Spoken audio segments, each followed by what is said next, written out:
Hey everyone, this is Mr. here again, and this is another Guild Wars 2 video. Sorry if the mic decides to pack up again, I'm having a few problems with it, but I should be getting a new one very soon. Now, a lot of information has been released since my last Guild Wars 2 video. As some of you guys might know, Gamescom has happened in Cologne, Germany, and PAX in the US is about to happen when I'm recording this video. Now, please watch this video in HD, in 720 HD, which is what I'm making this video in. Please also take into account that the video that you're seeing is filmed with a HD camera, so it is not taken, directly from the computer or the monitor. It's simply recorded by cam, but still is very good quality, and I'm sure you can tell how high it is. Now, what you're seeing here is the character, the whole development of your character. That part was choosing your race. Here they've chosen a char, male char, and here's the professions that you can all see: elementalist, warrior, guardian, thief, ranger. You've got your engineer and your necromancer, and of course the last one is bound to be a mesmer. From what people are saying, it's the only profession that they have yet to announce, and most people are sure that it's going to be mesmer. But anyways, yeah, they've chosen the warrior here,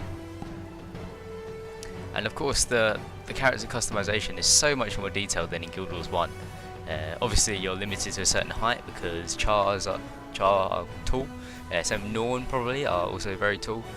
I imagine with the Zorans you can only go so high, and you can probably only go so short, but I'm sure you can have a very, very, very short Azoran.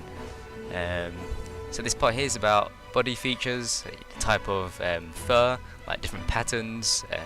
You can choose the colour, you can go absolutely crazy. You can see here it's like a very tiger, sort of cheetah sort of style char, rather than the classic orange that we know. Even clothing dyes can be selected straight away, and there's a lot more colours than in Guild Wars 1, where you had like 5 colours to start off with. Here there's like, I don't know, 20, and there's a million more shades in the actual game. And they were even saying that they haven't got all the things in the char customization yet. Not all of the features, facial features and stuff are in it at the moment in this demo. This is from Gamescom, but obviously they'll be in it in the final release. So here's the part where you choose like the background of your character. I'm not fully aware of the chart one, but I'm sure you can see it on the screen, especially if you're watching in 720. But all of these parts, selecting whether you want to wear a helm, what type of helm, and so on. And here, sort of your character uniqueness in a way. For example, I know in the human one you can choose to be coming from a rich family, possibly royalty or something, or you can choose to be literally a beggar that was on the streets, or you can choose to be more working middle class, like like your average worker, which is probably what I'll choose. I wouldn't want to be at the royalty stage, and I wouldn't want to exactly have come from a beggar on the streets. But all of that adds up to forming the background of your character and the story in which you take. Now, this next part here is one large fight against one of their small dragons, as they keep on saying. This is one of their small dragons. This is an Azoran, I believe a guardian type, I think, which I love that guardian profession. It's a good chance I'm definitely going to make that as one of my professions, but whether it's going to be my first or second, not decided yet. But yeah, apparently that's one of their small dragons, Tequatl or something. To be honest, we're not really bothered about the name, we're just bothered about its size. And what you can see here is loads of other players joining in, and none of these are computer players, because this being at Gamescom, all the computers, it's all being set up together, so they're all playing together, and there's a lot of people, and obviously the difficulty, as they say, scales up. So if you have 20 people, then the difficulty is much harder than if you're doing it by yourself or with 5 people. So there's a whole level of different fights going on within this battle by itself. That thing that just exploded and damaged character was a bloated something. That's what they called it. Basically some sort of creature that the dragon summons and does damage to you by literally exploding. Now them walls there, them big bone walls that look like claws here that are being created, the dragon summons those to protect itself from these cannons or catapults that launch things at it.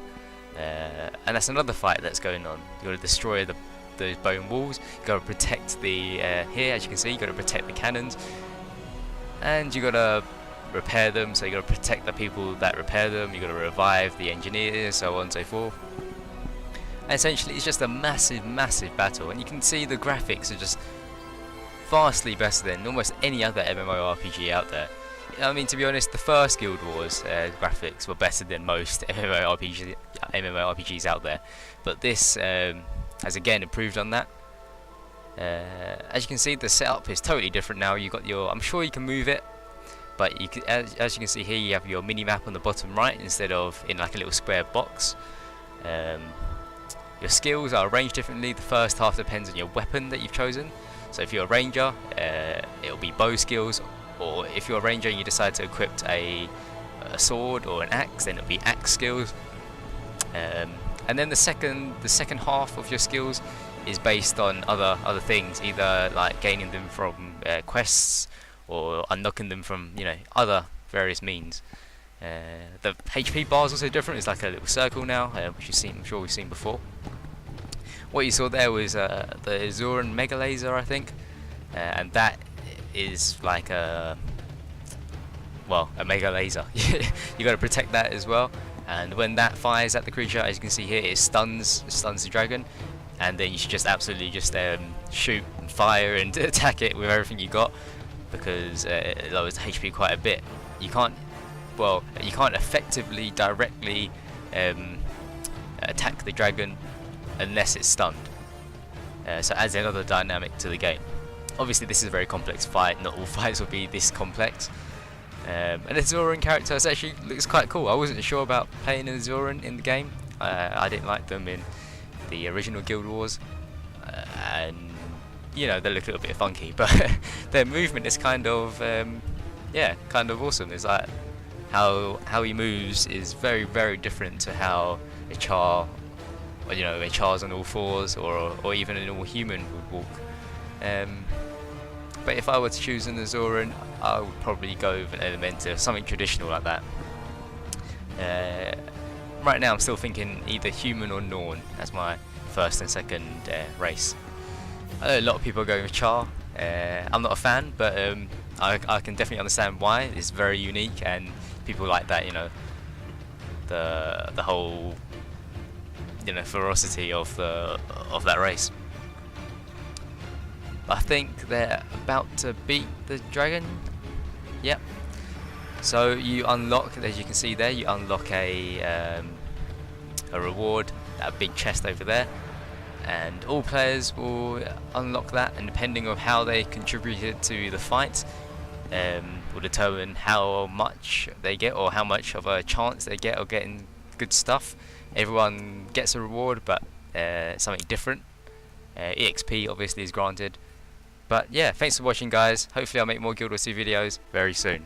Also guys, if you haven't checked out my other Guild Wars 2 videos, please go and take a look. I discuss various professions, the Hall of Monuments, and basically a whole load of topics to do with the new game. Just go on my channel and you'll see a playlist, or they might be in the related videos section to your bottom right. Thanks for watching, guys.